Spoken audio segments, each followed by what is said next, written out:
My name's Chris. Oh shit.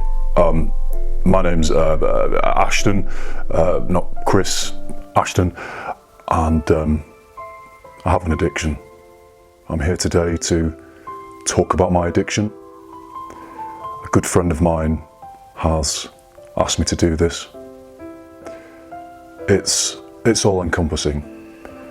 I think about this addiction every minute, every day. I've been dealing with this addiction now for a few years. Some days are easier than others. Some days are hard. Sometimes it's difficult to talk to friends and family about it. This video is going to be pretty dark. It's going to be as dark as this black top I'm wearing. It's going to be as dark as the black coffee I'm drinking. It's going to be as dark as the French word for black. If you think you've got the stomach for this, then I'd love for you to listen. I'm addicted to smelling awesome. This has been with me for a long time, for as long as I can remember. The first memory I have that started me on this addiction was when I was just a few days old, and my mother would change my nappy or my diaper if you're from the States, and after she'd wiped me clean, she would put talc on my ass. That smell, that clean, powdery smell of the talcum powder, I believe planted the seed for this addiction to smelling awesome. A man never forgets the smell of his own talky balls. As I grew up, smelling awesome just became more and more important, to the point where some days I would even struggle to leave the house if I'd forgotten to apply a fragrance. If I do leave the house and I realise I've not applied a fragrance, the panic sets in. And it's just about getting through the day at that point. As soon as I get home, I apply a fragrance, I sit down, and all is well with the world again. Sometimes I wake up in the morning and it's a struggle, because I have so many fragrances to choose from. It's hard to know which one to choose. It's a tough decision. For people who aren't addicted to smelling awesome, that's not a problem. You will struggle to understand, but for those who feel the same way as me, you'll know how hard it can be. Some days I'm at such a loss, I have to turn to Instagram to see what people are posting as their scent of the day, and that is how I make my decisions sometimes. A friend of mine asked me to make this video. This friend of mine, I think, is also experiencing the same type of addiction. He's made a video to begin to exercise his demons. I hope by making this video I can start to do the same. So, thank you, Steve, from Frags to Riches, for this intervention tag video. If people out there have a similar addiction to me, if you love smelling awesome, then I hope this video is of some use to you. If you think it will be, stay tuned to FM.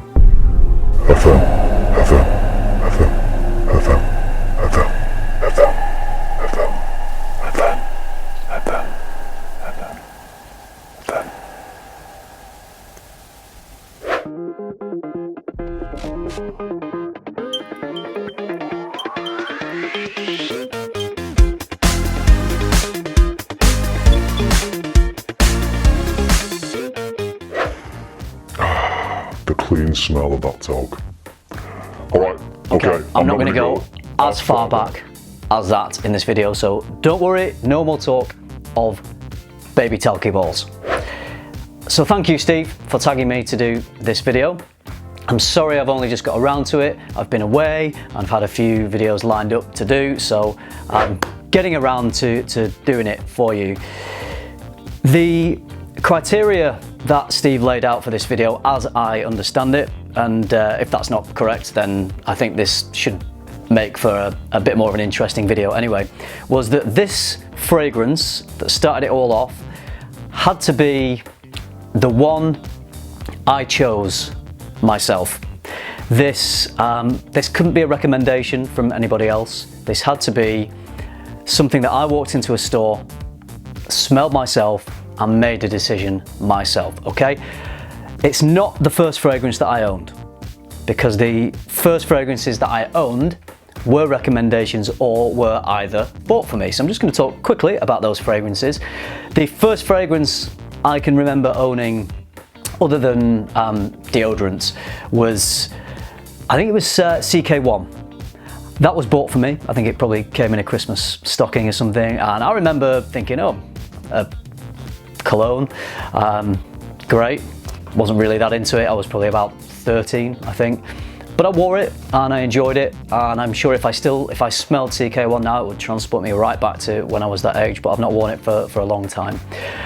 After that, the next one that I can remember being bought for me, probably for a Christmas or a birthday, was Dolce & Gabbana Pour Homme, which that formulation is now discontinued, so almost wish that I'd saved some of that. But I remember really enjoying that one. I used all that one up. And then the next fragrance, and this is a big one for many people, I remember going on holiday when I was about 16, I think, with my family.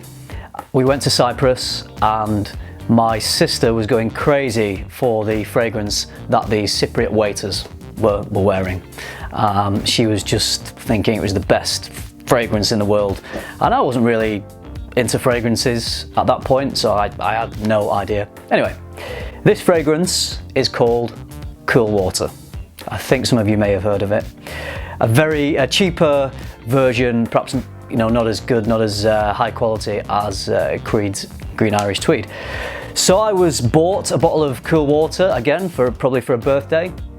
I wore the hell out of that. I think I had a few bottles of that. That was definitely my signature scent for a while, but that still wasn't my own decision. That was based on someone else's recommendation.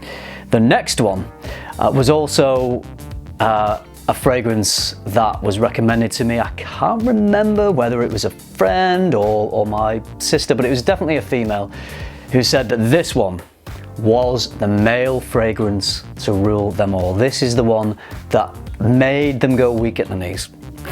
I was, I think, about 18 at the time, because I was just going off to university. And this also was given as a present to me. I wore this one all through university and through into the 2000s, and I did subsequently buy my own bottles of this one because I loved it so much, and I knew very little about fragrances, but I knew I enjoyed this and I knew other people enjoyed it. And that one is La Malle. So many of you also will be familiar with this one. Great scent. I didn't own this one for a while, and maybe 15 months ago I repurchased this just because I had to have it, and it just takes me back to those fun times at university. I can remember the clothes I was wearing, I can remember the places I went to, the bars and the clubs and the parties when I was wearing this. So many of you familiar with this. Really glad to have this one back in my collection. Fantastic fragrance. But it wasn't my own choice, it was recommended to me. So this can't be the one.